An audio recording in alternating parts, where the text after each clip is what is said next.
Colossians chapter 2 and verse 15, where it says, having disarmed principalities and authorities, he made a public spectacle of them, triumphing over them. And of course, where he was making a public spectacle of them, remember, if they had known what would have been the outcome of crucifying Christ, they would have never crucified the Lord of glory. They would not have done that.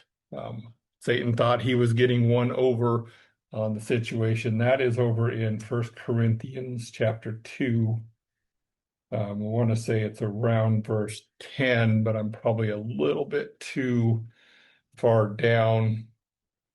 Yeah, it's in verse 8. So 1 Corinthians chapter 2 and verse 8. Because, of course, in verse 7 it says, but we speak the wisdom of God in a mystery, the hidden wisdom which God ordained before the ages for our glory, which none of the rulers of this age knew. For had they known, they would not have crucified the Lord of glory. Well, he made a spectacle of them because ultimately what happens is he was the one who fulfilled the promise, which, going back into Genesis chapter 3, he fulfilled the promise of the seed crushing Satan's head. Well, that seed crushed Satan's head, interestingly enough, by the actions of Satan.